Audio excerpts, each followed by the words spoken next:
CP님 이번 주에 파이어폭스가 좀 이상했죠? 이상한 정도가 아니라 그냥 이런 걸 도대체 왜 써야 되나 이런 생각이 들 정도였죠. 네. 아니 CP님이 열심히 추천해 주시고 낙교님도 추천해 주셔서 저도 파이어폭스로 넘어갔는데 이런 불편을 겪게 하면 어떻게 합니까? 그렇지 않아요. 더듬지 말고 얘기해 보세요. 제가 우선 제가 겪은 일이 뭐냐면 5월 5일이었나요? 그때? 4일이었나? 해커톤 한 날 네. 맞았죠? 4일이었을까? 토요일에 해커톤 이제 뉴비톤이라고 하는데 제가 거기 회사에서 후원해서 가서 이제 아침에 뭐 자료 달라 그래서 노트북을 켜고 자료를 받아서 이제 줬어요.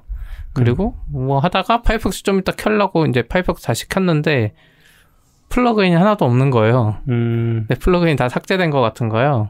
해주고 원래 이제 파이어폭스 그 사이드 트리 스타일 탭 쓰려면 기본 탭을 안 보이게 하거든요. 그랬더니 탭을 쓸 수가 없어. 탭이 없어요. 그냥 원창처럼 쓰고 있고. 그래서 아무것도 로그인을 못하고 그때 제가 좋다고 했던 멀티 컨테이너도 내려가고 원 패스워드 익스텐션이 다 내려간 거예요. 네.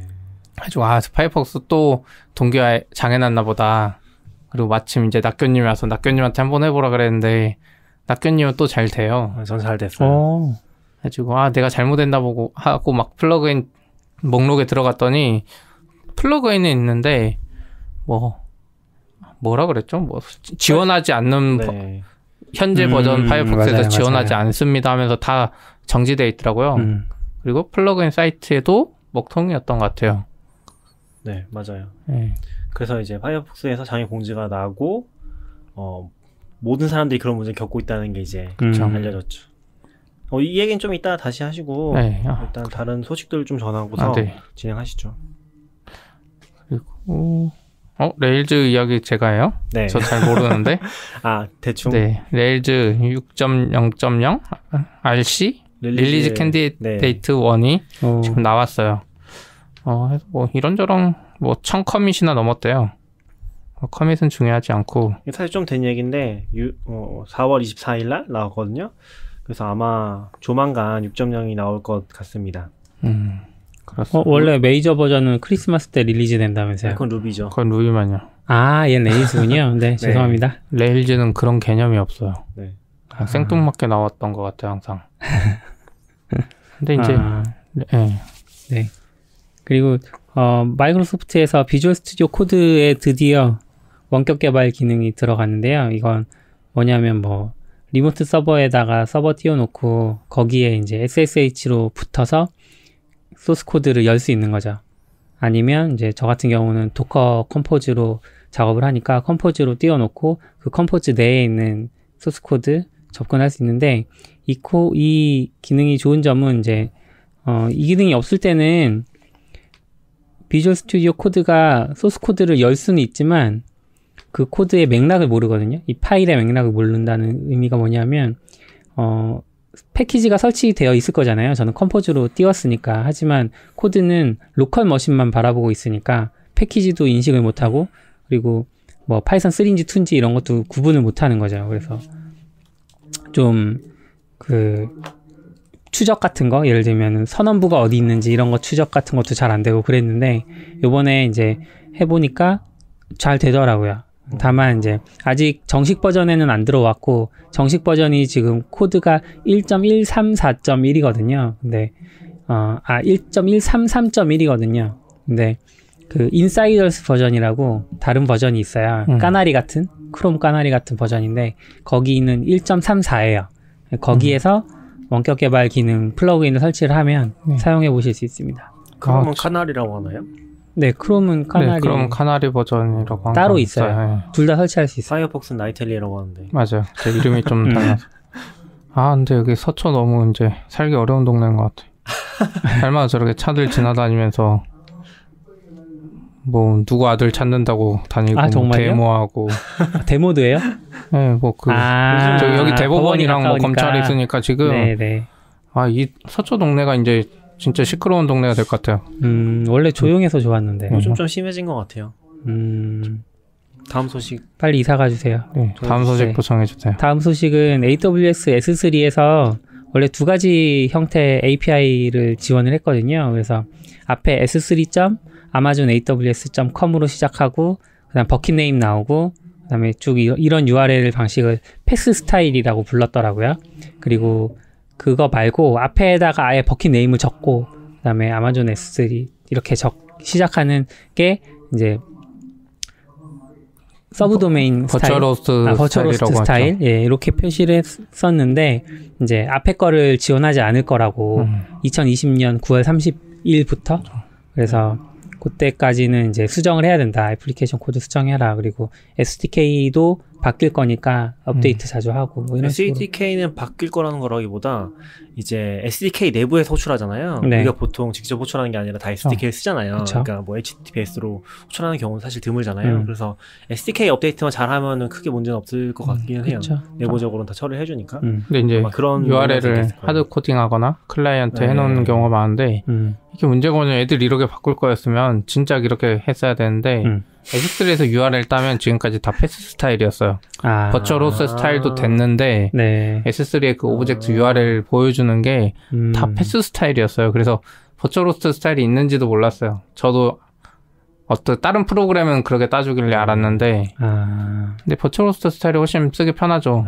URL 뒤에 경로가 똑같고. 네. 근데 뭐 보안 이슈 이야기가 있더라고요. 그쵸? 그래요? 그랬던 것 같아요. 저는 보안 이슈는 잘 못 봤어요. 보안 이슈까지는 못 근데 이게 좀 들어봤어요. 특이한 게 이번 공지는 거의 포럼에 나와서 그렇죠. 사인인 안 하면 못 보더라고요. 사인 안 해도 보이던데 네, 사인인 해 있어서 그런가? 네. 아니요. 저 안 했는데 보여요. 네. 저는 안 했는데 네. 안 보여가 로그인 창으로 넘어가길래. 링크가 잘못 걸려 있었나 봐요. 뭐 아무튼 네. 그리고 다음은 안 해요. 룩이라는 이제 오픈 소스가 있거든요. ROOK죠. 네. 저도 이제 쿠베를 많이 안 써서 자세히 모르는데 이게 어제 서비크라님한테 좀 설명을 들었어요. 이게 뭘 해주는 거냐면은 우리가 보통 AWS에서는 EBS를 써서 EBS가 네트워크 스토리지잖아요. 네. 그런 거를 쿠베에는 이제 그런 게 없으니까 실제로 뭐 AWS나 클라우드 상에서 실행하는 게 아닌 경우에는 이런 걸 대체적으로 구현하기 위해서 이제 룩이라는 이 도구, 이 프로젝트를 사용을 한다고 합니다. 그래서 이게 오픈스택에서 쓰는 걸로 알고 있는데 어떻게 했는지 모르겠네. CEPH 이런 거라든지 뭐 HFS라든지 이런 것들을 지원을 해주고 있고요. 그래서 이걸 사용해서 네트워크 스토리지를 혹은 이제 비슷한 형태의 스토리지를 구현할 수 있게 해주는 프로젝트가 1.02 릴리즈가 됐습니다. 첫 번째 이제 메이저 마일스톤을 찍은 거고요. 얘도 CNCF 프로젝트네요. 네, 맞아요. 꼭 필요한 것 같아요. 이쪽이 문제니까. 할까요? 네. 네, 그리고 이제 요거는 서비쿠라님 불러서 한번 자세히 얘기하는 걸로 하겠습니다. 윈도우에서 이제 윈도우 터미널이라는 프로그램을 발표했어요. MS 빌드에서. 이건 이제 뭐 파워쉘 같은 걸 만든 건 아니고 맥으로 치면 아이텀 같은 프로그램입니다. 요거 자세한 이야기는 이제 뒤에서 해보겠습니다. 네. 파이어폭스 부가 기능 장애 다시 얘기해 보시죠. 이거는 제가 느끼는 게 낙교님이 좋다고 해서 쓰면 항상 이런 문제가 생기는 것 같아요. 그렇군요. 낙교님 탓이네. 파폭이랑 뭐 이맥스 이런 거 있잖아요. 네. 이맥스는 낙교님이 아무리 팔아도 제가 안 써봤기 때문에. 그니까 네. 혹시나 이제 낚이면 안 된다는 거죠. 근데 네. 파이어폭스 이제 부가 기능이 뭐 인증서 문제라고 하더라고요. 정확한 내용은 안 밝혔는데 뭐 인증서 관련돼서 인증서가 잘못돼가지고 그 이미 깔려있는 부가 기능까지 다 뭐가 안 맞는 식으로 해서 그게 다 기능이 내려가 버렸어요. 좀 크리티컬한 거였는데 해가지고 이제 나중에 트위터 공지가 이제 나중에 올라왔어요. 그 공지 보는데 부가 기능을 절대 지우지 말래요. 안 된다고. 그럼 데이터가 날아가니까. 근데 전 이미 한번 지웠거든요. 네. 안 되니까 답답해서 지웠는데 그래서 그 여파가 지금까지 있어요. 지금 한 4일 지났는데 이제 오랜만에 켜는 컴퓨터 켜면 걔가 동기화가 안 돼요. 그 플러그인 삭제한 애가. 또 다시 설치하고 다시 동기화하고. 파이어폭스 부가 기능이 진짜 동기화가 이상해요. 제대로 딱 안 돼요. 원래 한 대에서 지웠다가 얼마 안 돼서 한 대에서 지웠다가 한 대에서 다시 설치하면 다 설치돼야 되는데 한 3개 정도 되고 한 4개 정도 안 돼 있고 막 이 상태에 막 껐다 켜고 뭐 동기화 아무리 눌러도 그래갖고 낙교님한테 그때 물어봤더니 파이어폭스를 재설치하라 그랬어요 저한테. 그때 장애난 날. 그래서 본인은 괜찮다고 그러면서. 네, 저는 괜찮았어요. 그리고 그때는 이제 저희가 문제를 겪었을 때는 CP가 문제를 겪었을 때는 공지가 안 나와 있었거든요. 그쵸. 그리고 트위터 찾을 생각도 안 했죠. 당연히 내 잘못이라고 생각하고 이런 장애는 항상 내 잘못이니까. 저도 파이어폭스 꽤 오래 썼거든요. 한 7년? 8년 썼는데 그런 문제를 겪어본 적이 없어요. 네, 잘 썼고 근데 CP가 그렇다고 하니까 사실 오랫동안 크롬을 썼잖아요. 근데 이번에 파이어폭스로 넘어가서 이제 부가 기능 장애를 저도 이제 똑같이 겪었거든요. 근데 몇 개는 남아 있더라고요. 제가 쓰는 플러그인 중에. 그리고 몇 개는 안 돼서 이게 왜 사라졌지 하고 플러그인 그 설치할 수 있는 페이지로 들어가서 설치를 눌러도 설치가 안 돼요. 그래서 이상하다, 뭔가 꼬였나 하고 이제 좀 기다렸어요. 일단 지우지 않고. 근데 이게 제가 왜 그랬냐면 저는 크롬을 쓰던 버릇이 있는데 크롬 쓸 때 원패스워드 플러그인이 업데이트 될 때마다 크롬 업데이트 될 때마다 이런 문제가 있었어요. 그쵸. 맞아요. 작동을 제대로 안 해요. 그래서 좀 고생했고 그때도 이제 처음에는 조금 그 우왕좌왕하다가 결국은 그냥 기다리는 수밖에 없겠구나. 원패스워드 플러그인이 업데이트 될 때까지 이런 생각했었는데 이번에도 그래서 사실 파이어폭스 장애라기보다는 파이어폭스 업데이트 됐는데 뭔가 플러그인들이 못 따라온 건가 이런 생각했어요. 그리고 이제 그 플러그인 페이지에 가보니까 그 몇몇 플러그인들은 뭐 이 버전과 호환성이 맞지 않아서 뭐 이런 식으로 메시지가 있더라고요. 그래서 기다리면 되겠네 하고 있는데 CP님이 장애라고 하시더라고요. 저를 계속 의심하다가 혹시나 해서 이런 거 찾을 때 역시 트위터더라고 외국 서비스들은. 그래서 트위터 찾으니까 바로 올라와 있어. 그나마 애들은 빠른 편이었죠. 다른 데는 자기들 장애나도 트위터에는 안 올려주니까. 장애인지도 몰랐을 거고 그때가 미국 연휴는 아닌가? 주말이었어서 근데 주말인데 계속 대응을 한 거잖아요. 거의 뭐 주말 내내 대응한 것 같으니까. 그쵸. 근데 저 파이어폭스 쓰면서 불편한 점이 좀 몇 가지 더 있어요. 이 미묘하게 CPU를 크롬보다 많이 쓰는 것 같아요. 미묘하게가 아니라 그냥 대놓고 많이 써요. 그래요? 브라우저, 그러니까 웹사이트들이 크롬에 최적화를 많이 해놔서 그런 건지 모르겠지만 파이어폭스 좀 느려서 이렇게 맥에서 스페이스 전환을 저는 한 4개 정도 스페이스 띄워놓고 전환을 많이 하거든요. 근데 전환할 때 유튜브가 끊겨요. 그거는 소리가. 잘못 사용하시는 거예요. 저는 유튜브를 크롬으로 봅니다.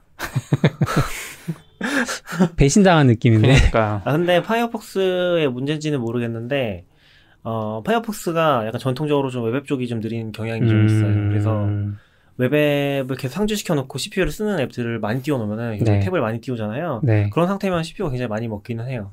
근데 탭 많이 띄우려고 트리스타일 탭 같은 거 추천하시면서 거꾸로 파이어폭스 생각을 해보면은 트리스타일 탭을 쓰면 탭을 많이 띄우잖아요. 그럼 당연히 그것 때문에 느려질 수는 있는 거죠. 그거는 고려해야죠. 그러니까 그래서 파이어폭스 쓰고 트리스타일 탭 쓰라고 하신 거잖아요. 탭 많이 띄워서 쓸 거면. 탭을 계속 관리하는 거죠. 근데 트리스타일 탭은 탭을 관리하기 위한 거지 탭을 많이 띄우기 위한 건 아니에요. 그냥 성향상 계속 많이 띄우게 되는 것 뿐이지. 뭔가 이상해.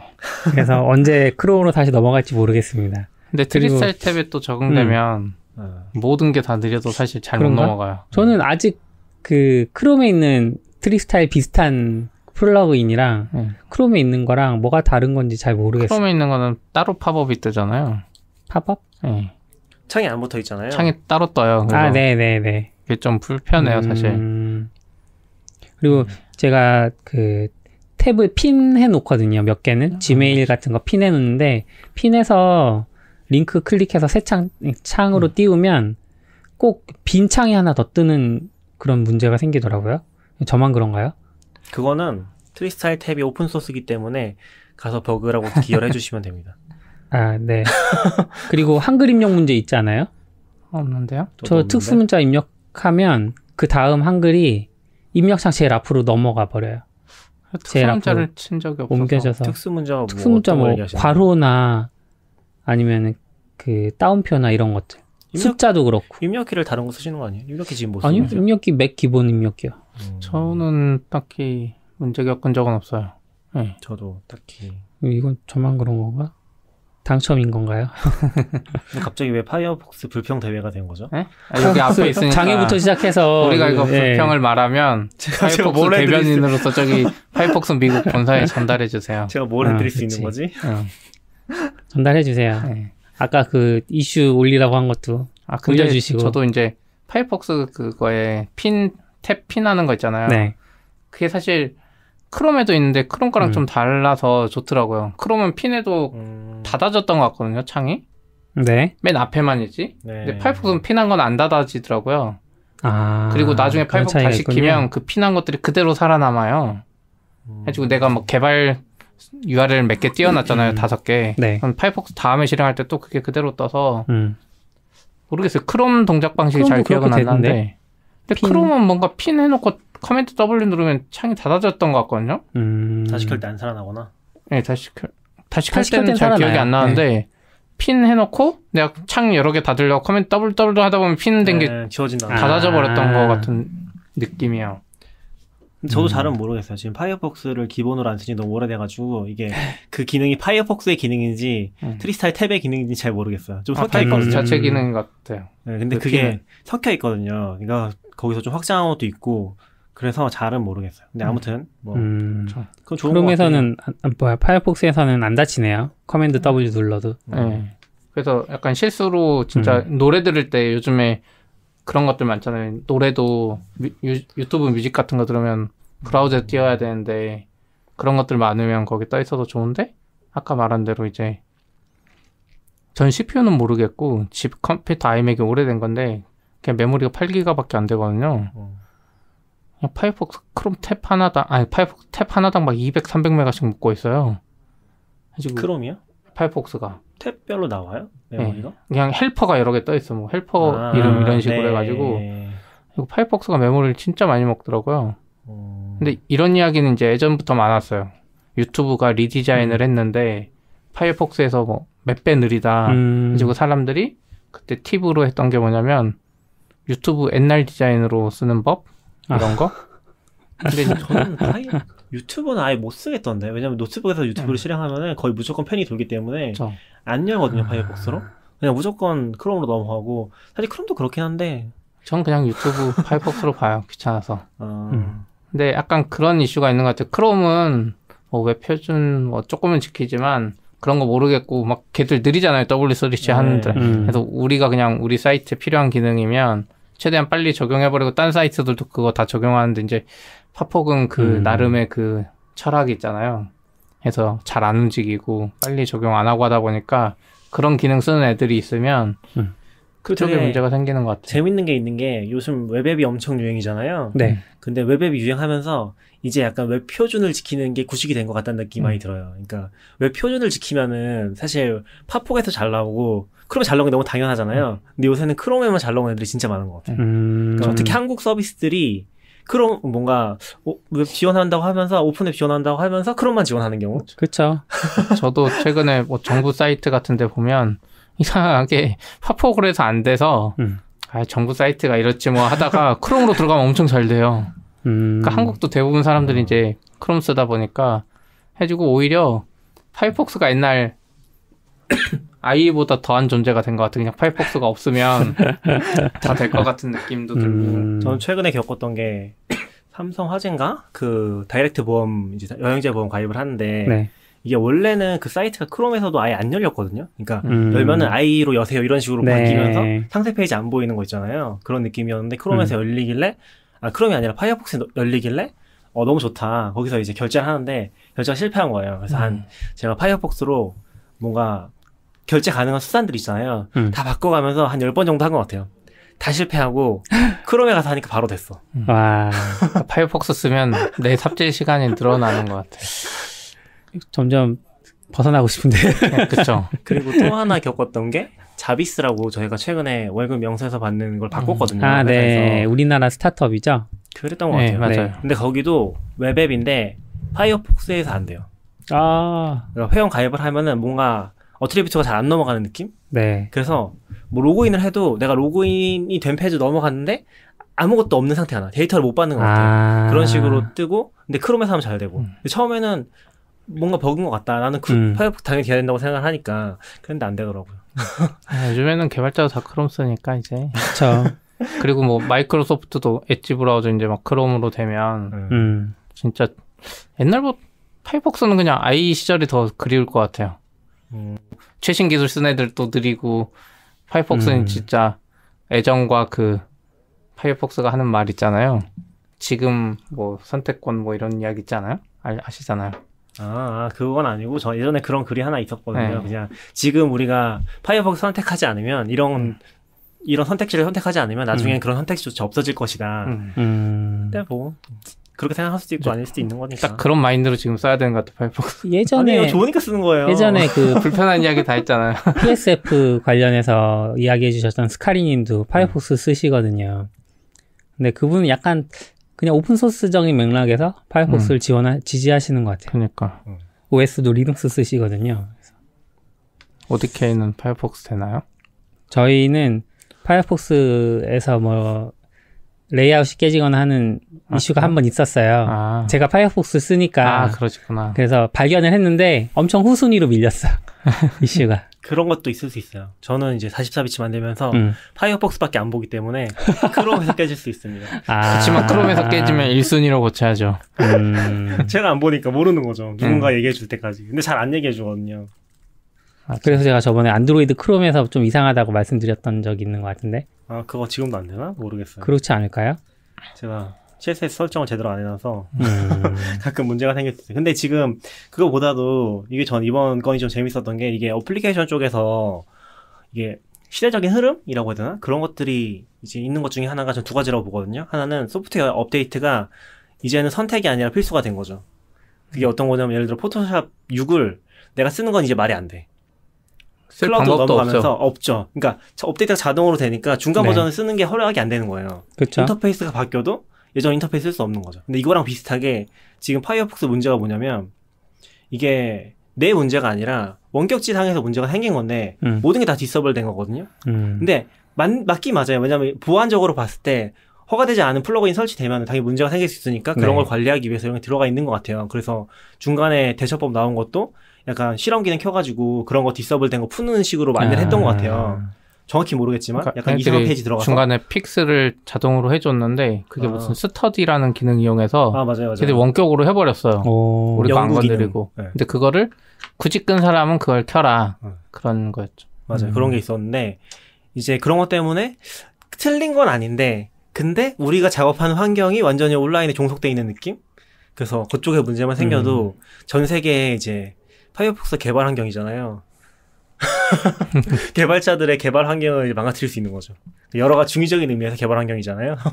오픈 소스를 사랑하는 사람들이 만드는 서비스만 다운되는 거 같아요. 근데 뭐 비슷한 문제들이 계속 생길 것 같아요. 이제 애플 쪽도 그렇고 뭐 어느 쪽도 그렇고 앱 상에서 외부 의존성이 있는 경우에는 거기가 문제인데 우리는 아무것도 못할 수 있는. 원래는 그게 GitHub 같은 데들이 좀 유명했잖아요. 그런 걸로. 네. GitHub 장애 나면 이제 개발 못한다.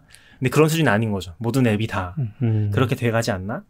생각이 좀 들었어요. 그렇죠. 크롬도 그러잖아요. 크롬 옛날 버전 쓸 방법이 없잖아요. 기본적으로. 그쵸. 그래서 크롬이 새 기능을 딱 출시했는데 사이트 CSS가 깨져. 그럼 이 사이트가 최대한 빨리 바꿔야 돼. 지금 며칠 안에 다 모든 사람이 다 깨질 거기 때문에. 그렇죠. 깃허브에서 이거 뭐 랜섬웨어는 뭐예요? 전 이런 이야기 처음 들어봤는데. 이게 블리핑 컴퓨터라는 곳에서 이런 얘기를 처음 시작했어요. 그래서 사실 깃허브에 코드를 올리면 못 지울 것 같지만 아시다시피 그 git 커밋을 조작을 하면 완전히 초기화된 것처럼 보일 수 있거든요. 그렇게 해버릴 수 있는데 그런 식으로 해서 그 저장소를 탈취하는 거죠. 탈취하고 랜섬웨어에 돈을 보내라. 그럼 내가 풀어줄게. 이런 식으로 이제 메시지를 남긴 거예요. 뭐 아직까지 뭐 보내는 사람이 있는 것 같지는 않다. 뭐 이런 얘기들이 있는데. 근데 히스토리는 남지 않아요? 다시 남아있지 않아요? 그것도 아마 다 할 수 있을 거예요. 살리고 싶으면? 그러니까 소스 코드를 다시 기본 개념으로 복원하고 소스 코드를 싶다는 다 거죠. 히스토리 지었으니까 살리고 싶으면 돈을 보내주면 살려주겠다 이런 개념인데 사실 그 히스토리 그냥 막 헤드만 고치는 개념이 아닌가 보네요. 그러니까 제가 궁금한 거는 지우면 되잖아요. 왜 안 지우고 굳이 그렇게 조작을 해서 올릴 필요가 있냐는 거죠. 돈을 받으려고. 아니 어차피 내가 코드를 가지고 있으면은 돈 받은 다음에 다시 올려주면 되잖아요. 그래도 그 페이지를 들어가서 내 메시지를 전달해야 되잖아요. 지우면은 4041로 뜨고 내 메시지를 남겨야 되는데 이것도 메시지 전달하기 위해서 애들 돈 못 벌었을 것 같아요. 왜냐면 왜요? 저는 예전에 이런 생각인데 SV에는 이런 사건이 일어나면 좀 크리티컬하거든요. SV에는 싹 날아갔는데 깃은 분산이라서 내 컴퓨터에 있는 게 사실 히스토리가 다 있잖아요. 네. 뭐 특별하게 이상하게 뭐 옛날 히스토리 안 받는 식으로 클론하는 게 아닌 이상 그래서 이거 하면 돈 안 주고 그냥 키 바꾸고 내 거 로컬에 있는 거 푸시하면 그대로 되잖아요. 그러니까. 근데 이거 보니까 웃긴 게 아까 제가 이제 한 명도 돈을 안 보낸 것 같다고 말씀드렸잖아요. 근데 5월 3일 기준으로 한 명이 돈을 보낸 것 같다. 근데 비트코인을 0.000525525 비트코인을 보냈대요. 대략 달러로 치면 2.99달러 정도? 그리고 깃허브에서 그 392개 저장소가 탈취됐는데 깃 백업 어카운트라는 거를 제공을 하고 있었나 봐요. 이미. 네. 그래서 뭐 그런 얘기도 있고. 근데 이게 좀 크리티컬한 거는 그거예요. 이건 항상 이슈인데 깃에 내가 실수로라도 보안 키 같은 거 AWS 키에 올렸으면 히스토리까지는 이제 안 뒤지는데 저도 뭐 하다가 히스토리에 혹시 그런 키 남기면 이제 리셋하고 다시 넣긴 하는데 이것도 지금 깃업이랑 빗버켓이랑 깃랩 털렸잖아요. 이거 약간 그런 거 아닐까? 지난번에 어디 털렸었잖아요. 도커? 도커가 약간 비정상적인 접근을 받았는데 거기에 이제 깃업이랑 빗버켓 이런 인증 키들이 있었잖아요.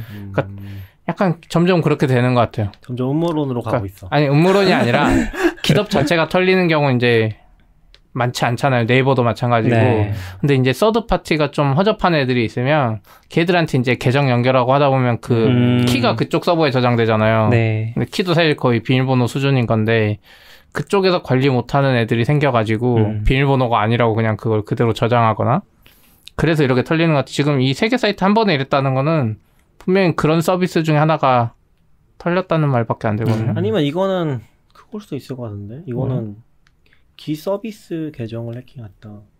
지금 깃랩 3개 다 그러잖아요. 기사를 안 네. 봐서 잘 모르겠어요. 근데 뭐 SSH 키만 털렸다거나 SSH 키 가지고는 깃업 계정에 푸시하는 것만 네. 저 푸시고나는 이제 CI 서버 같은 데 다 있으니까 그럴 것 같아요. 그런 거 뭐. 자세히 글이 엄청 기네요. 자세히 안 봐서 모르겠어요. 어쨌든 엄청 이거 이제 깃허브에서 하기로는 아까 392개가 털렸다고 했잖아요. 그게 깃백업이라는 그 계정을 사용해서 커밋이랑 코드가 다 와이프드 됐다. 그러니까 지워졌다. 이렇게 그 이야기를 하고 있고. 근데 이 깃백업이라는 계정이 2012년에 가입을 했대요. 깃허브에. 그러니까 뭐 옛날에 가입해놨다가 뭐 노린 건지 아니면 옛날부터 노리고 있다가 얘가 털린 걸 수도 있죠. 뭐 그럴 수도 있죠. 네. 아무튼 그래서 근데 아직도 AWS 시크릿 키 뭐 이런 걸로 검색해 보면 엄청 많이 나온다면서요. 그거 찾는 툴도 있을 거예요. 소스 네, 코드도 네. 있어요. 깃허브에 그 뭐죠? 풀 API 이용해서 올라오면 바로 AWS SS 키 하고 대박이야. 너. 몰래 쓰면 사실 안 걸려. 네. 실시간으로 감시할 수 있는 것도. 그래서 투팩터 지원하면 투팩터 웬만큼 다 해야 되는데 깃허브랑 이쪽 문제가 뭐냐면 투팩터 로그인은 할 수 있는데 외부 서비스랑 연결할 땐 또 퍼스널 액세스 키라 그래서 네. 결국 그냥 투팩터 그쵸. 없이 연결하거든요. 없이 가죠. 그래서 자동화 쪽에 그런 구멍이 있어요. 투팩터를 적용하게 하면. 지금 대표적인 게 저희 회사 같은 경우 iOS 개발할 때 빌드 자동으로 할 때 원래 패스트레인이라고 그거 쓴 다음에 비트라이즈라는 CI 서버 썼거든요. 네. 근데 애플이 올해 초인가? 갑자기 애플 자체적으로 만든 이중인증 서비스가 있어요. 꼭 애플 디바이스가 있어야 되는? 그걸 적용해놔가지고 이 서버 빌드하면서 인증서를 받고 하는데 그 과정에서 그 이중인증을 요구해버리는 거예요. 매번이요? 네, 매번. 그럼 어떡해요? 해가지고 지금 자동화를 못 돌리고 있어요. 개발자분이. 예, 그래서 로컬 빌드 해야 되고 그거 이제 막 피하는 방법이 있긴 한데 또 기본적으로 문제가 뭐냐면 계정을 공유해서 쓰기도 하잖아요, 많이. 해서 그죠. 원패스워드 같은 이제 우리가 아는 투팩터 그 스펙이 있어서 거기 쓸 수 있는데 애플은 자체 스펙을 만들어가지고 와. 심지어 안드로이드 쓰는 사람은 로그인도 못해요. 애플 컴퓨터라도 한 대 있어야 돼요. 로그인하려면. 그러니까 애플 컴퓨터가 없고 그러면은 애플 컴퓨터도 없고 아이폰도 없으면 이중인증을 못 켜요. 안드로이드 쓰는 사람들은. 해가지고 약간 이중인증의 구멍들이 이렇게 존재하는 것 같아요. 그럼 지금 애플은 매번 수동으로 입력하고 빌드하고 있는 거예요? 네, 로컬에서 지금. 근데 그것도 어떻게 방법이 있다고는 하는데 그거 저도 못 봐가지고. 다들 겪고 있다는 거죠? 찾아봐도. 뭐 꼼수 쓰는 분들이 있지 않을까? 방법은 어떻게든 있을 것 같긴 한데 거기까지는 제가 정확히 모르겠어요. 어쨌든 저희는 지금은 MC로 그렇게 하고 있어요. 되게 어려운 것 같아요, 보안 쪽이. 그렇죠. 그 이제 MS 빌드가 끝났나요, 이거? 모르겠어요. 끝난 것 같은데요? 관심이 없어가지고 요즘에. 그나마 MS 빌드가 뭐가 많이 나오는 것 같아요. 개발자 입장에서. 그렇죠. 지금 구글 I/O도 하고 있는데 구글 I/O는 작년에도 그랬고 막 AI랑 약간 서비스랑 안드로이드 조금 있어가지고 개발자 입장에서 예전만큼 뭐가 많지는 않은 것 같은데 이게 아무튼. 사실 구글이랑 뭐 WWDC나 이런 쪽은 이미 많이 보편화된 얘기가 MS 빌드에서 이제 나오는 것 같다는 느낌도 받아요. 그러니까 워낙 황폐했으니까 뭐라도 내면 항상 주목받고 그런 느낌. 그래도 WWDC는 약간 확실하게 그건 해요. 개발 툴 관련된 거랑 개발 발표만 해요. 자기 서비스 같은 거. 디바이스 지난번에 한번 하긴 했는데 그런 거 그냥 곁다리로 하는 거고 자기 서비스 막 이런 건 안 하거든요. 근데 뭐 어쨌든 MS 빌드는 근데 좀 애들 제대로 하는 것 같아. 진짜 개발 툴들 새로 나오는 거 지금 다 이슈되고 인기 많은 개발 쪽 소식 보면 MS 빌드인 것 같아요. 그렇죠. I/O는 사실 I/O는 좀 애매한 것 같긴 해요. I/O는 개발자 행사랑 일반 구글 제품 행사랑 겹쳐 있는 느낌이잖아요. 그래서 근데 원래는 개발자 행사였는데 나중에 이제 좀 많이 껴들었죠. 지금도 보면은 제일 큰 발표가 예를 들면 픽셀 발표한 거 그렇죠. 그런 거고. 근데 보니까 또 키노트가 나눠져 있더라고요. 키노트가 일반 키노트가 있고 개발자 키노트 따로 있어요. 개발자 키노트 가면은 또 코틀린이랑 개발 얘기만 또 잔뜩 해놨더라고요. 그래서 막상 보면은 내가 iOS 아니 안드로이드 개발자 아닙니까? 잘 모르겠어. 그런 느낌인 것 같아요. 느낌상. 근데 MS 쪽은 좀 되게 요즘 분위기 자체가 MS 엄청 다르잖아요. MS가 누구였죠? 그 CEO가? 사티아 사티아 나델라인가? 나델라 들어오신 이후로 완전히 느낌이 달라졌잖아요. 네. 그리고 빌드 같은 경우는 지금 애저랑도 많이 겹쳐 있어서 애저 쪽 컨퍼런스가 따로 있는지 모르겠어요. 근데 애저랑 많이 겹쳐 있어서 그런 얘기들이 되게 임팩트 있게 다가오는 것 같긴 해요. 그렇죠. 구글은 지금 클라우드 넥스트에서 또 한 번 하고 맞아요. 네. iOS 하려니 좀 애매하고 구글은 iO에 지금 초청한 사람만 봐도 뭔가 달라요. 개발자도 초청했는데 그 유튜버 박막래 하려니 초대했어요. 2년 연속으로. 네. 뭔가 느낌이 다르죠. 특이하네. 해주고 항상 그 듀플렉스나 뭐 이런 그 AI로 직접 자기들이 서비스하는 거 개발자 대상이 아니라 그런 것들도 많이 하고. MS 빌드도 전 아직 뭐 키노트 안 봐서 잘은 모르겠긴 한데 이번에 발표한 거 보면은 그거 있었잖아요. 터미널? 아까 얘기했던 터미널 있었잖아요. 윈도우 터미널 먼저 이야기해보자면 그러니까 기존에 이제 윈도우에서 개발하다 보면 제일 힘든 게 터미널이었잖아요. 그렇죠. 터미널도 이제 터미널 중에 커맨드 프롬프트라고 옛날부터 CMD 쳐서 나오던 게 있었고 그거 말고 이제 나중에 파워쉘이라고 따로 받는 거였는데 걔도 조금 괜찮았는데 어쨌든 이 창이 막 새로 계속 떠요. 뭐 물론 그 무슨 시그윈 쓰는 사람들도 있었고 막 그래서 다른 거 쓰긴 했는데 근데 이번에 윈도우 터미널이라는 거 만들어서 걔는 아이템처럼 생겼고 그 안에서 탭으로 이제 열리죠. 예, 탭으로 열리는데 그 탭으로 열릴 때 커맨드 프롬프트를 열지 파워쉘을 열지 각각 탭마다 다른 걸 열 수 있고 심지어 그 중에 하나가 WSL도 있어요. 우분투나 숫에 그 WSL 기능으로 연 거. 그래서 진짜 개발할 때 탭으로 개발한다는 느낌이 먼저 들고 그리고 이제 아이템 이런 것처럼 커스텀 기능이 생겼어요. 프로필 기능을 예전에는 윈도우는 뭐 INI 뭐 이상한 거 뭐 어디 막 하고 그것도 정확하지 않았잖아요. 근데 이제는 아예 애들이 밝히기로는 스트럭티드 텍스트 파일로 이게 저장된다. 그래서 다른데 이제 VI 쓰듯이 설정 파일만 카피하면 뭐 외관이나 뭐 이런 것들 다 지정할 수 있다 이렇게 해놨어요. 근데 기억나는 게 그 윈도우 쪽을 썼던 기억을 생각해 보면은 이게 검색을 하잖아요. 그러면 사람들이 막 정보를 올려놓는데 정보가 분명히 있어요. 근데 어디서 가져왔는지 알 수가 없어. 그쵸. 그런 정보들을 뭔가 이 사람들의 내공처럼 축적해놓은 정보들을 내보내는 느낌? 그리고 원본 출처 찾을 수 없고 그런 것들을 활용해서 이상한 명령어 한참 쳐서 레지스트리 변경하고 뭐 이런 거 그쵸, 그런 거죠? 것도 있고 많죠. 예. 그래서 이게 참 어려웠던 것 같긴 해요. 그때 기억을 생각해보면. 근데 이제 보통 맥이나 리눅스 쪽에서는 그렇진 않잖아요. 어쨌건 설정 파일이 있는 거고 거기에 잘 설정을 하면 이제 들어가는 건데 특히 윈도우 쪽 뭐 레지스트리도 진짜 심했던 것 같아요. 왜 설정 파일을 다 레지스트리에 같이 집어넣어놓고 근데 이제 좀 바뀌어가는 것 같아요. 그래서 윈도우 터미널을 아예 새로 만들었고 그리고 이거 무엇보다 오픈소스로 공개해버렸어요.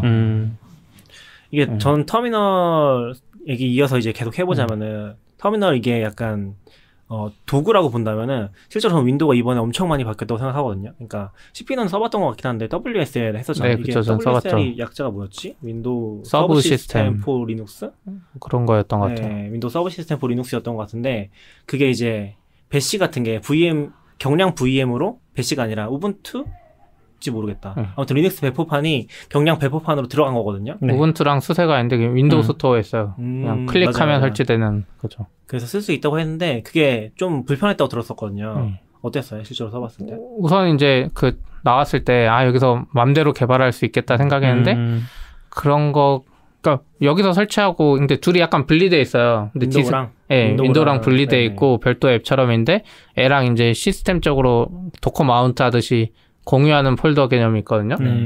그리고 이제 만약에 이제 비주얼 스튜디오 코드를 윈도우에서 띄우고 그 돌리는 거는 리눅스에서 돌리고 싶다 그러면 약간 귀찮은 점이 많았거든요. 폴더를 저쪽 거 잡아줘야 되고 막. 그러니까 예를 뭐 가상 머신을 쓰는 것처럼 동작했다는 거죠. 네, 그쵸. 네. 그래서 그쪽 거를 여기서 잡으니까 막 루비 경로도 그 우분투 안에 있는 루비 경로로 다시 잡아줘야 되고. 네. 그것도 있고 이제 무엇보다 제일 불편한 거는 도커였어요. 우분투 안에서 도커가 안 떠요. 맞아, 안 된다고 했어요. 네, 해가지고 윈도우에 도커를 띄운 다음에 그 윈도우의 도커 호스트를 저쪽 우분투에서 호스트 설정할 때 이 윈도우 거 도커를 바라보게 설정해줬어야 돼요. 그런 식으로 네. 다시 또 가상 머신 안에서 그쵸. 바깥에 있는 도커를 다시 보는. 네. 근데 그 도커도 가상 머신으로 뜨는 거잖아요, 사실. 그렇죠. 네. 그래서 뭔가 그러니까 에디터는 뭐 어떻게든 할 수 있었을 것 같은데 루비 버전 그러니까 파이썬도 마찬가지고 버전 잡는 게 좀 힘들긴 했는데 도커 쪽에서 진짜 좀 제일 심각했어요.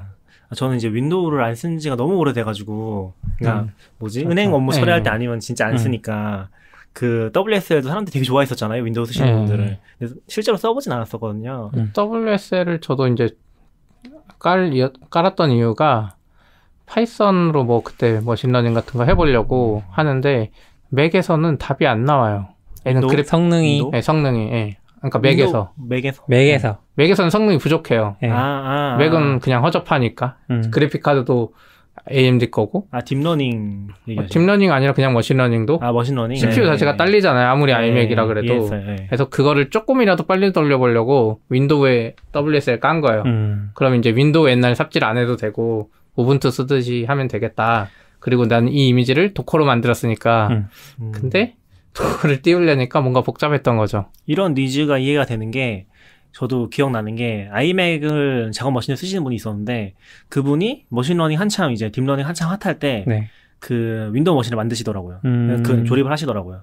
근데 그럴 때 이제 그런 니즈가 엄청 강하겠죠. 약간 윈도우는 사실 그게 되게 약하잖아요. 그러면은 그때는 거기서는 WSL 쓸 때 커맨드 라인 그 프로그램으로 한 거예요? 파워쉘로 했어요. 파워쉘로? 네. 근데 그냥 결국 포기했어요. 네. 그냥 포기하고 맥에서 그냥 적당히 돌리고 그냥 리눅스에서 차라리 아마존 리눅스에서 돌리고 네. 네. 그리고 좀 원래는 이렇게 하면 머신러닝 하는 분들도 윈도우는 안 쓰고 저기 리눅스 깔아 쓰잖아요. 데스크탑에. 저희 회사도 지금 머신러닝 서버에 다 리눅스 깔려있는데 근데 개인 집에 리눅스 서버 한 대, 윈도우 한 대, 맥 한 대 있으면 말이 안 되잖아. 그래서 그냥 윈도우에다가 하려고 했던 건데 근데 윈도우 터미널 좀 기대되긴 하는데 이게 올해 겨울에 공개돼요. 그러니까 기더분 공개돼 있으니까 그냥 내가 빌드해서 쓸 수는 있는데 아니, 겨울에 공개할 걸 뭐 벌써 여름부터 발표해가지고 지금 보면 다른 것도 다 그렇긴 한데 지금 저는 터미널에서 좀 터미널이 일단 도구라고 생각을 하고 그 다음 발표도 중요하거든요. 그러니까 지금 발표를 한 게 보면은 리눅스 커널을 완전히 재구현했다고 했거든요. 그러니까 아까 도커가 안 되는 이유가 보면은 이게 우리가 어떤 리눅스에서 명령을 내리면은 실제로 리눅스 커널이 그걸 해설해서 실행을 하는 거잖아요. 네. 근데 그거를 그냥 리눅스 커널이 실행을 하는 게 아니라 윈도우에서 그러니까 마이크로소프트에서 만든 커널을 사용을 해서 변환하는 거예요, 일종의. 윈도우가 알아먹을 수 있게. 윈도우 엔티 커널이 해석할 수 있도록 변환을 네. 하는 거죠. 근데 그게 구현이 안 된 것들이 있어서 이제 WSL을 사용했을 때 문제가 있었던 것 같거든요. 몇몇 기능을 사용할 수 없다거나 이런 가상화 관련된 기능 같은 것들, 도커 네. 같은 게 안 됐는데 이번에 리눅스 커널이 완전히 다 구현이 된 리눅스 커널 버전도 공개한다고 했고요. 첫 번째 발표가. 그리고 그걸 기반으로 해서 지금 WSL2가 공개가 된 게 아니라 공개할 거라고 했거든요. 그래서 지금 WSL2 발표 자료를 보면은 중간에 그 GIF 같은 걸로 넣어놓은 게 있어요. 그래서 이게 보여준 게 지금 그 WSL2에 들어가서 도커를 실행한 거거든요. 그리고 그게 굉장히 빠르게 실행이 된다 하는 걸 보여주는 영상이에요. 여기도 보면은 시스템 콜 해서 하니까. 그쵸. 그것도 그렇고 지금 뭐 스토리지 같은 것도 한 20배 이상 빨라진다고 하거든요. 그래서 요 WSL2랑 지금 나온 윈도우 터미널이랑 조합을 쓰면은 사실 이게 우리가 생각을 해보면은 맥이 개발자들한테 엄청 메리트가 있었던 게 그 맥이 BSD 커널이었기 때문이잖아요. 그냥 리눅스처럼 그냥 쓸 수 있는 것 때문에 그런 건데 지금 윈도우도 거의 그런 느낌으로 가지 않을까?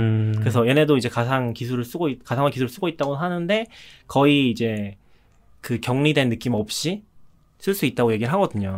그렇게 되면 또 굉장히 많이 바뀔 것 같아요. 어떤 편집자 출신 한 분이 그런 얘기를 올리셨는데 그 IT 출판사들이 전문서 낼 때 제일 고민이 그 커맨드 명령어를 혹은 이제 예제를 처음 시작할 때 이걸 윈도우 기반으로 하라고 할지 리눅스 기반 혹은 맥 기반으로 하라고 할지 고민을 하거든요. 왜냐면 윈도우 기반이 굉장히 시장은 넓지만 개발자들은 또 그쪽 별로 안 좋아하고 이쪽을 좋아하는 사람들이 되게 많잖아요. 커맨드 라인 얘기하시는 거죠? 네네. 커맨드 라인도 그렇고 그 개발 환경도 그렇죠.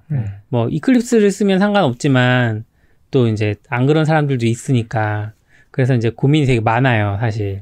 근데 이번에 이 발표를 보면서 윈도우 터미널이랑 WSL2 소식을 보면서 어떤 분이 앞으로 입문서 시장에 대격변이 일어날 것 같다고.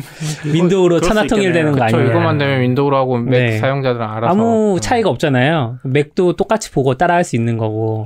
그러니까 이게 지금 거의 처음인 것 같아요. 요런 그 판이 만들어진 게 지금까지 윈도우는 그런 판이 없었고 없었죠. 왜냐면 항무지였잖아요. 제가 프로그램을 처음 배웠을 때 했던 게 코 리눅스거든요. 코 리눅스가 뭐냐면 그게 가상머신이랑 비슷한 것 같은데 윈도우 안에다가 리눅스를 띄워줘서 그 리눅스 커널 안에 들어가서 작업을 하는 그런 도구거든요, 일종의.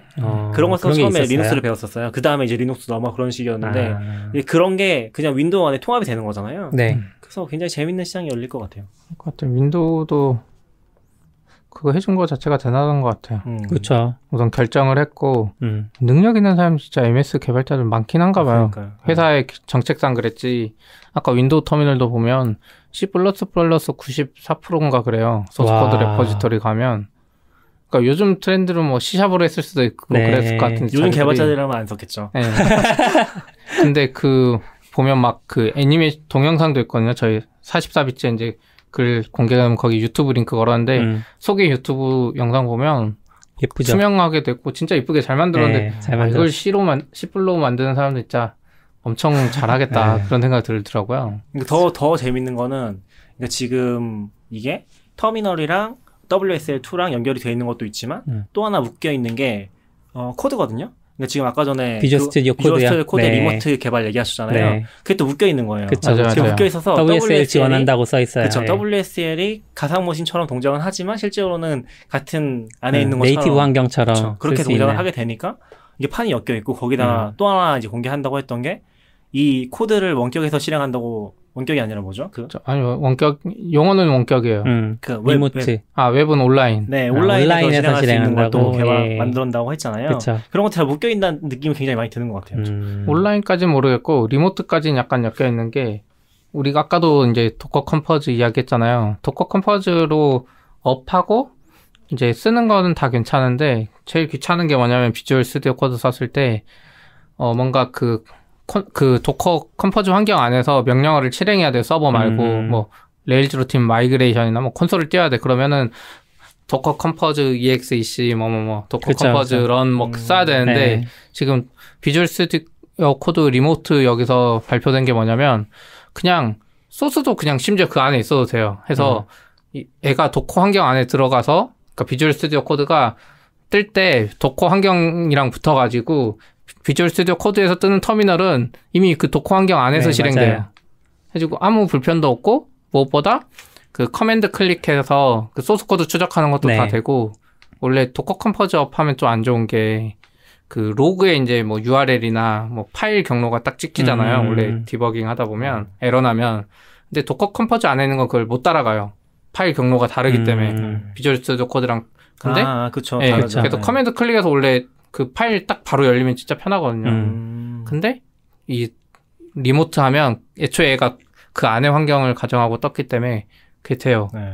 그래서 사실 이제 아까 말한 것처럼 제가 기존에 WSL이랑 비주얼 스튜디오 코드 연결할 때 막 루비 런타임도 뭐 WSL 안에 거 잡아주고 막 그쵸, 이런 그쵸. 삽질을 했어야 되잖아요. 근데 이게 WSL2로 약간 해결이 되지만 비주얼 스튜디오 코드 리모트로 그걸로도 어떻게 보면 더 근본적으로 더 해결이 되는 거예요. 그래서 이제 윈도우에서 개발하는 게 리눅스 환경처럼 쉬워질 것 같아요. 사실 저는 에디터가 작년 초까지만 해도 서브라임파였거든요. 서브라임 쓰다가 젯브레인 파이참으로 넘어왔어요. 네. 그 이유 중에 하나가 그 리모트 인터프리터 기능이거든요. 파이참에서는 도커 컴포즈나 도커를 지원해서 그 안에 있는 런타임 잡아줄 수 있고 그러면은 소스 코드 추적 같은 것들이 다 돼서 파이썬 그게 됐어요? 네, 원래 됐어요. 그래서 VS 코드에 왜 이 기능이 있을까 없을까 하고 찾아봤더니 2017년인가 6년에 만들어진 엄청 해묵은 이슈가 있는 거예요. 지원해주세요, 리모트. 근데 댓글이 막 120개가 달려있어요. 막 개발 중이다라는 얘기는 이제 중간중간 개발자들이 써놨는데 언제 되지? 라고 했는데 이 소식 딱 듣고 바로 이슈 들어갔더니 클로즈드 됐더라고요. 그래서 좀 약간 감회가 있었고 이 기능 이제 제가 그 정식 버전은 아직 없고 인사이더스 버전에만 있다고 했잖아요. 네. 그 버전이 약간 까나리라서 그런지 약간 불안정한 맛은 있어요. 그래서 얘네가 제공하는 파이썬 샘플 코드가 있는데 그걸 다운받아서 하면 잘 되거든요.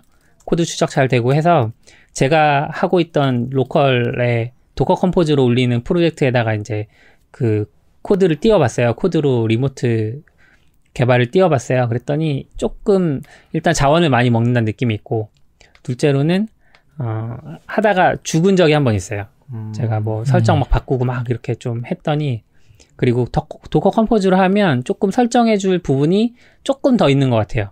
일반적인 도커보다는.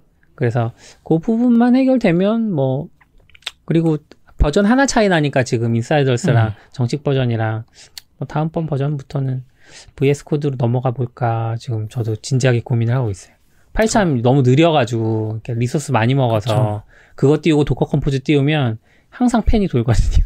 전 그 확실히 느낀 게 그러니까 아까 전에 이제 연결이 돼 있다고 한 게 온라인이랑 어떤 걸 느꼈냐면 이제 윈도우가 그러니까 마이크로소프트가 자신감이 좀 붙었구나 라는 생각이 드는 것 같아요. 그러니까 이제는 내가 윈도우 안에다가 얘네를 갈아놓지 않아도 얘네가 쓰게 만들 수 있다 자신감? 에저도 그렇고 윈도우도 그렇고 상관이 없다는 걸 판단하는 것 같아요.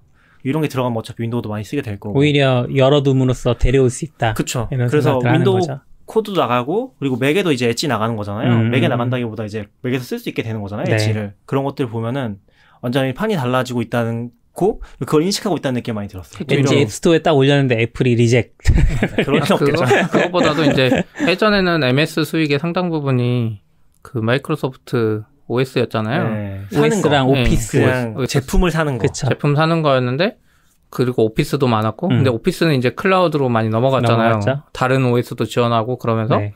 그리고 애들 OS 생각해보면 답이 없어요. 지금 서버 시장은 많이 뺏겨가지고 맞아요. 네. 해가지고 서버 시장 먹으려면 애들도 클라우드 해가지고 클라우드에선 더 많이 벌 수 있잖아요. 우리 OS 맞아요. 윈도우를 안 팔아도 클라우드라면 더 많이 팔 수 있어요. 리눅스 시장까지 먹을 수 있어요. 그쵸. 해가지고 약간 생각을 바꾸면서 전략이 잘 먹힌 것 같아요. 지금까지 전략이 그거잖아요. 어쨌건 우리 안에다 집어넣고서 못 나가게 한다는 건데 이제 사실 개발자들이 엄청 빠져나갔잖아요. 그 동안에 맥으로 많이 빠져나가면서 지금은 진짜 한 5년 전에는 안 그랬던 것 같은데 5년 전? 한 7, 8년 전에 안 네, 7, 그랬는데 8년 전만 해도 그렇죠. 한 5년 전 그쯤부터 해서 개발자 행사가 몇 밖에 없어요. 그쵸. 맥이랑 네. 윈도우 몇 대 있고 사과동장이라는 우스갯소리가 있었죠. 한 대씩 항상. 있고. 네. 네. 그래서 요즘은 완전 분위기가 역전됐잖아요. 진짜 윈도우 가져오시는 분들은 다 학생이에요.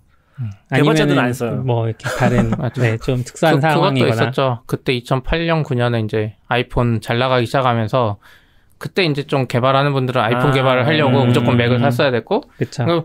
이 세상에 좀 관심 있고 개발하는 사람 다 맥 쓰다 보니까 자료도 많고 또 리눅스 기반이다 보니까 잘 되고 이래가지고 약간 넘어가 있는 상태였던 것 같아요. 해가지고 뭐 안드로이드 개발도 이제 다 맥으로 하고 그 다음부터는 굳이 윈도우로 넘어갈 필요가 없는 거죠. 옛날에는 윈도우를 쓰다가 굳이 맥으로 넘어갈 이유가 없었는데, 그러니까 시도 자체를 할 필요가 없죠. 이렇게 비싼 걸 왜 시도해요? 그렇죠. 가성비가 영 떨어지니까 사실. 저는 그것도 안 믿었어요. 그 사람들 생각할 때는. 이 마우스를 안 쓴다는 말을 안 믿었어요. 트랙패드. 트랙패드가 너무 좋으니까. 트랙패드는 아직까지 맥을 못 따라오는 것 같아요. 그러니까 약간 하드웨어적으로. 랩탑으로 치면은 그런 뭐라고 해야 되지? 그런 뭔가 이런 압도적인 점유율을 가지고 갈 수 있는 머신이 나오긴 해야 될 것 같아요. 서피스가 약간 그런 역할을 했던 것 같긴 한데 서피스는 약간 좀 애매한 것 같아서 용도 자체가 개발용으로. 서피스도 여러 개 있는데 뭐 키보드 달린 것도 있고 한데 어쨌든 이제 개발자 생각했을 때 왜 윈도우를 선택 안 하냐는 사실 OS 탓이 컸죠. 그냥 가격이 훨씬 싸고 그런데 안 살 이유가 없거든요. 근데 생각해 보면은 OS 쪽도 전 진짜 궁금하긴 하거든요. 이제 윈도우도 보면은 OS를 아까 얘기한 게 이제 소프트웨어를 내가 버전 컨트롤 할 수 없다고 했잖아요. 근데 그런 방향으로 가면은 이게 버전 올린다는 건 돈을 새로 받겠다는 의미밖에 안 되거든요. 그러니까 윈도우도 지금 새로운 버전이 나올까? 그러니까 윈도우 11이라는 게 상징적인 의미만 있지 실제로 연속성을 가지고 나오지 않을까라는 생각이 드는 거죠. 지금 앞으로는? 윈도우 10을 계속 업데이트하고 있어요. 아, 그니까요. 예. 그러니까 이제 그게 사게 만드는 시점이 예전에는 잘라서 업데이트 안 해주고서 다음 거 사 이런 거였는데 이제는 계속 쭉 가는 거죠. 네네. 그런 저도 식으로 그렇게 바뀔 될 것 것 같아서 같아요. 가격 같은 것도 어떻게 될지. 그럴 수 있죠. 이제 좀 지금은 아직도 사용자들한테 라이센스 파는데 이제 네. 이게 구독제로 바뀌거나 그럴 수 있죠. 아니면 심지어 이제 MS가 원하던 사업이 궤도에 올라가면 맥처럼 OS 자체가 공짜고 기업한테만 돈 받을 수도 있죠. 그럴 수 있을 그쵸. 것 같아요. 근데 지금 보면 저번에도 얘기했는데 애저가 70-80% 커가지고 점유율 그대로 유지하는 거잖아요. 네. 그런 거 보면 클라우드 쪽도 진짜 너무 빨리 바뀌고 있어서 사업 모델이 바뀔 수도 있다는 생각이 들어요. 클라우드 쪽도 보면 지금 구글도 물론 잘 하고 있긴 한데 MS 애저도 저 이제 최근에 막 소개 듣고 들어가서 보면 쿠베랑 다 있어요. 그러니까 웬만한 거 다 해놨어요. 생각보다 빨리 쫓아가고 그쪽 솔루션도 많고 그리고 그때 듣기로는 애저 쪽은 안에서 이제 콘솔을 띄울 수 있나 봐요. 애저 콘솔 이런 걸. 그게 테라폼으로 돼 있대요. 기본. 테라폼 설정이 딱 뜬대요. 그래서 테라폼을 실행 안 해도 된대요. 해주고 애들 뭔가 개념이 완전 예전 같았으면 테라폼 같은 거 지원 안 했죠. 그쵸. 네. 그리고 또 하나 좀 재밌었던 방향성이 이제 확실히 드러나기 시작한 게 깃허브랑 연동 많이 하는 것 같아요. 그쵸. 이번에 들어간 게 이게 저는 개인 사용자가 쓸 수 있는 건 아닌 것 같긴 한데 애저의 액티브 디렉토리라는 거랑 깃허브 엔터프라이즈랑 연동하는 기능이 들어갔다고 하거든요. 그러면은 그냥 그 깃허브로 애저를 로그인할 수가 있는 거예요. 네. 그런 식의 기능이 들어갔다고 하더라고요. 그 비주얼 스튜디오 코드 말고 그냥 비주얼 스튜디오도 구독하면 깃허브 엔터프라이즈 구독이랑 같이 연동된다면서요. 그러니까 정확히는 저렴한 가격에 준다고 제가 봤을 때는 하고. 세트로 사는 합쳐서? 거죠. 세트로 사라는 것 같아요. 저렴하게 근데 사자. 둘이 합치면은 비주얼 스튜디오도 아마 엄마가 비싼 걸로 알고 있거든요. 스튜디오는. 네, 그래서 그거랑 세트로 깃허브 엔터프라이즈랑 같이 판다. 그런 느낌인 것 같아요. 비주얼 스튜디오도 그쪽에 보면 구매라고 안 하고 서브스크립션이라고 해요. 네. 네, 맞아요. 이미 그쪽도 바뀌었고 그래서 엔터프라이즈 묶어가지고 근데 생각해보면 옛날부터 기업 쪽에는 MSDN 서브스크립션을 팔긴 했잖아요. 엄청나게 비싸게. 그런 그러네요. 거를 이제 좀 라이트하게 그런 영역을 여는 것 같아요. 이게 진짜 재밌는 게 그거 뭐죠? 아카마이?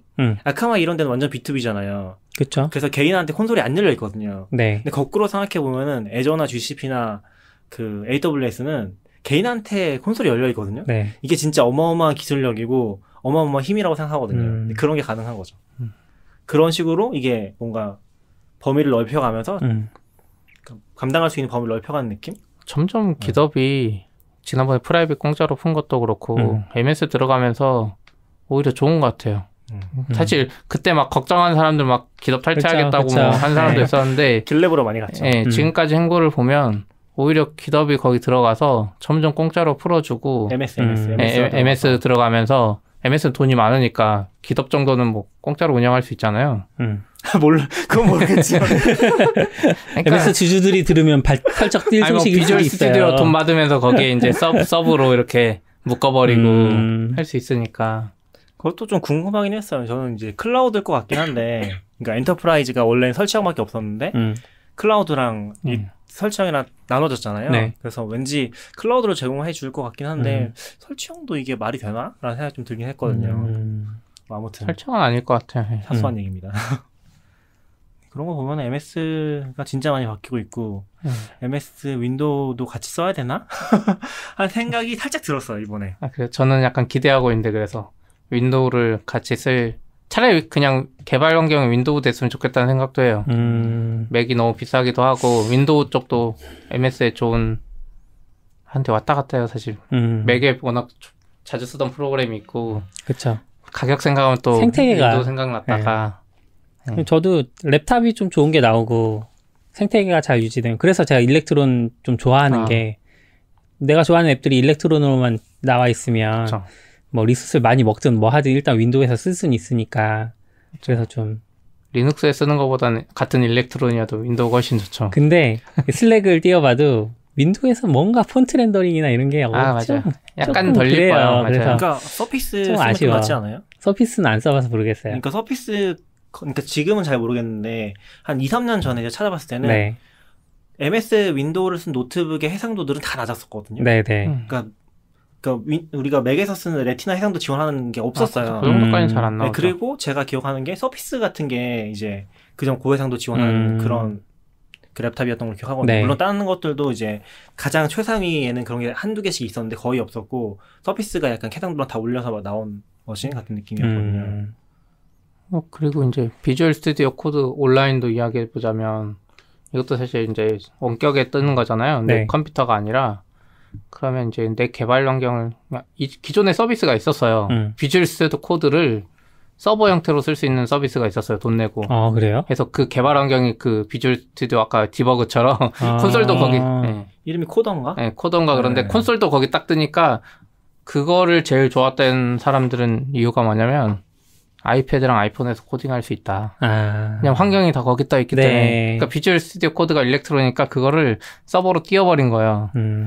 그 예전에 있었던 기능 중에 하나가 원격 연결 기능도 있었잖아요. P2P로 연결하는 거. 그래요? 그래서 그쵸. 라이브 기능. 그쵸. 라이브가 있어서 집에다 서버 켜놓고 원격지에서 붙을 수 있다, 이런 얘기들은 있었는데, 이거는 이제 서비스가 있는 일렉트로니까 그걸 통째로 서버로 띄워버리고 MS도 이렇게 하고 하다 보면 점점 이제 배 의존성이 또 줄어들 수 있어요. 반대로 생각하면. 그 떠있는 애가 리눅스면은 그쵸. 그쪽에서 띄우고, 그리고 최근에 이제 클라우드9 같은 것도 AWS가 인수하면서 자체 람다 코드 에디터로만 놔두고 그거 접는다 그랬거든요. 그래서 이제 없어졌는데, 클라우드9 쓸 필요가 없어지는 거죠. 네. 비주얼 스튜디오 코드 온라인이 있으면 거기 띄우면 돼. 내 서버에 만약에 내 윈도우가 있으면 거기 아까 말한 대로 비주얼 스튜디오 코드를 띄워놓고. 이게 전 좀 되게 역설적이라 느낀 게 뭐냐면, 전 사실 구름이나 클라우드9 보면서 저걸 왜 쓰지? 라는 생각 많이 했었거든요. 근데 그걸 학생분들 같은 분들이 많이 쓰시더라고요. 아예 거기서 개발을 다 하시거나 하는 경우도 맞아요.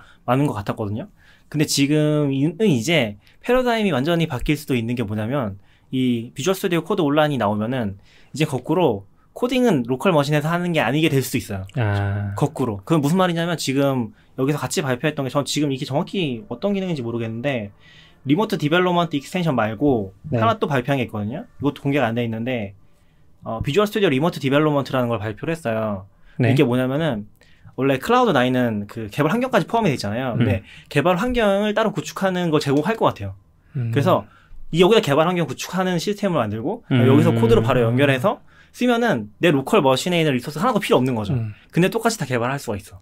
이거 약간 컴퓨터 초창기에 터미널로 돌아가는 느낌인데요? 맞아요. 그러니까 약간 그런 시대가 될 것 같아요. 중간에 메인프레임 존재하고. 그러네. 이제 우린 터미널이네. 우리는 터미널, 내 컴퓨터는, 랩탑은 터미널이 되게 이상적이잖아요. 뭔가 계속 자원 업그레이드 안 하면서. 근데 진짜 클라우드 에디터라는 게 되게, 이게 진짜 잘 되는 건가 싶은 그런 컨셉이 들잖아요. 이제 기존의 개발자분들한테. 근데 오히려 시대가 그쪽으로 가고 있는 것 같다는 생각이 들었어요. 이게 시대는 계속 트라이는 했던 것 같아요. 왜냐하면 네. 90년대에도 HP가 네트워크 컴퓨터라는 개념을 들고 나왔었거든요. 한번 랩탑 성능은 엄청 작게 하고 그리고 그걸 이어받은 게 크롬북이잖아요. 사실 크롬북 엄청 크롬만 쓸 수 있으면 다 할 수 있다 뭐 이런 식으로 개념 잡았고 그리고 요즘 이제 이런 얘기까지 다시 나오는 거죠. 그리고 윈도우 쪽은 이제 아마존의 워크스페이스나 MS도 발표하고 아직 안 내놓은 게 그 윈도우를 애저에 띄워가지고 이쪽 클라이언트에 붙는 거거든요. 네. 그러니까 그런 거가 이제 점점 대세가 되고 있어요. 이쪽은 진짜 단말만 돼서 최소 사양 컴퓨터고 리소스는 다 저쪽 거 쓰는 게 편하기도 그럼 하고. 이제 오히려 랩탑에서 키보드 감이 중요해지는 시기가 오는 거 아닌가요? 더 좋을 수도 있죠. 여기에 브라우저만 띄우면 되니까. 네. 아니요, 갤럭시 폴드가 잘 나갈 수 있죠. 갤럭시 폴드에서 다 할 수 있어. 저는 근데 맞아. 그 온라인 화면에 타이핑 못 하겠더라고. 그 비주얼 스튜디오 온라인을 보여준 것도 네. 아이패드인가 거기서 시연했다고 하더라고요. 이제 막 시연할 때도 애플 거 갖다 쓰고. 저 옛날에는 사실 맥 못 썼다면서요, MS에서. 그랬을까요? 네. 근데 사티아 전후로 약간 그게 풀려가지고 많이 썼던 것 같기도 하고. 그러니까 이게 약간 이거를 CNCF에서 성숙도 단계 있잖아요. 네. 그게 뭐였지? 샌드박스가 있고 인큐베이팅이 있고 그래듀에이션이 있잖아요. 네. 근데 바뀐 것 같다. 인큐베이팅 먼저 아니에요? 인큐베이팅 먼저. 그 다음에 샌드박스. 아니요. 샌드박스, 인큐베이팅. 아, 그래요? 네. 그래서 이름을 그래듀에이션. 잘못 지어놨어요. 근데 어쨌든 이 모델이 약간 캐즘이라는 용어를 사용해서 설명을 하거든요. 네, 캐즘이 네. 뭐냐면은 중간에 얼리 어댑터를 막 쓰다가 대중한테 못 넘어가고 쭉 떨어지는 단계예요. 근데 약간 코드 에디터가 그러니까 클라우드 에디터가 그런 느낌이지 않았나 싶거든요. 그동안은 근데 지금 애저가 클라우드 넘어가면서 오히려 잘하는 거죠. MS가 맞아요. 원래 윈도우 환경 가지고 있었으니까 통합을 하니까 훨씬 더 이런 캐즘을 다 무너뜨리고서 가지 않나? 잘 되면 그렇게 되지 않을까? 영향이 있었던 것 같아요. 네. 클라우드9 이런 건 약간 애매하게 진짜 불편함을 감수하고 썼는데 MS가 하면서 그거를 불편함을 감수할 필요가 없어졌고 이번에 이제 그 뉴비톤이라는 해커톤 할 때 구름 거기도 그 네. 스폰서로 있어서 네. 상을 준다고 하니까 그 구름을 써서 배포하면 몇 군데서 썼는데 안 쓸 이유가 없어 보였어요. 왜냐면 괜찮아요 그렇게 해도? 왜냐면 그냥 거기 그 개발을 하잖아요. 그리고 그 개발 에디터를 창에 띄워놓으면 그 서비스 주소가 따지거든요. 배포를 할 필요가 없어요. 아, 저 좋다는 거죠? 네. 아. 저는 사실 그룹 에디터 약간 안 좋은 기억이 있거든요.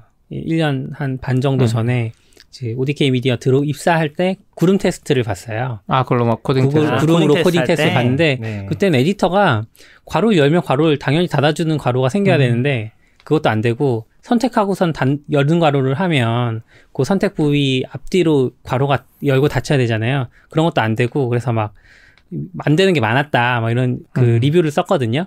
근데 구름 관계자분이 오셔가지고 댓글 남기신 거예요. 그 경험이 어떻게 됐길래 좀 나빴는지 좀 더 자세하게 적어달라. 그래서 이제 제가 방금 말했던 거랑 몇 가지 해서 뭐 5개인가 막 적었어요. 그랬더니 앞으로 더 좋은 뭐 이렇게 발전된 모습 보이겠다. 의례적인 줄 알았거든요. 그리고 사실 망할 줄 알았어요. 저는. 이거 왜? 라고 그러니까 지금 생각했는데. 캐즘인 거죠. 거기가 네. 캐즘 그 바닥에 맞아요. 떨어지는 느낌? 근데 이제 그거를 극복하고 어쨌든 지금 잘 하고 있는 거죠. 잘 하고 그런 것 같은데 이제 약간 MS 때문에 뭔가 인수될 수도 있죠. 지금 근데 몰라요. 그냥 단소리예요. NHN 쪽이랑 뭐가 관계가 있는 것 같아요. NHN 엔터테인먼트랑 사무실도 그쪽에 있다 그러고. 그래서 어쨌든. 이 모든 게 다 엄청 좋지만 네. 다 이제 몇 달 후 뭐 올해 안에 아니야, 올해 안 해도 안 될 것 같아. 다 올해 아니라고 써있긴 했는데 다 올해 여름 말 겨울. 9월 아니죠. 요즘에 발표하는 거 보면 애플도 그렇고 구글도 그렇고 발표하고 다음 구글 I/O 전에 다음 MS 비드 전까지 약간 이 느낌이지 않아요? 트렌드. 네. 그걸 못해서 삼성이 실패했네 이번에. 그쵸. 삼성도 바로 폴드를 공개했어. 오늘 말하고 다음 갤럭시 S11 나오기 전에 이걸 딱 내놨어야 되는데 너무 짜잔했어. 그래서 이번에 출시일 연기했더라고요. 그러니까 아 근데 그 출신 연기 수준이 아니라 그 따로 의사를 밝히지 않으면은 물어본 다음에 다 취소하겠다고 그렇게 한 것 같더라고요. 일단 조치를. 일단이 아니라 다 취소되는 거죠. 그러면 네네. 예약하신 분들은. 약간 재출시. 재출시 안 할 수도 있을 것 같아. 왜냐면 잘못 나갔다가 이미지가 나빠지느니 그쵸. 그냥 어쨌든 기술이 있다는 건 보여줬잖아요. 그럼 한 몇 년 있다가 그러니까 기술이 있는 거 데모로만 딱 보여주고 이거 내년 안에 나와 이렇게 물건은 했으면 시험 사실 나왔으니까. 그래서 이번에 LG가 그 더블폰 공개해서 엄청 뭐라고 해 조롱을 당했는데 네. 성공적이었어. 뒤로 넘어져도 아니죠. 팔리지는 않죠. 안 될 사람은 뒤로 넘어져도 코가 어차피 깨지는 대부분의 거고. 사람들은 이거 삼성 거 폈다 꼈다는 거 보고 자기가 살 거 아니기 때문에 이게 나왔는지 출시가 됐는지 안 됐는지도 모를걸요. 그렇죠. 오히려 언론에서 많이 터졌죠. 언론한테 베타 테스트 하면서 베타 테스트라고 해야 되나? 지금 맥이 갑자기 멈칫해가지고 아. 날씨가 더우니까 이제 멈칫. 애들이 열받나 봐요. 네. 예, 저도 쓰다 보면 키보드 너무 뜨거워져가지고. 오늘은 여기까지 하고 구글 I/O에 뭐가 있으면 다음 주에 네. 수고하셨습니다. 수고하셨습니다. 맞습니다.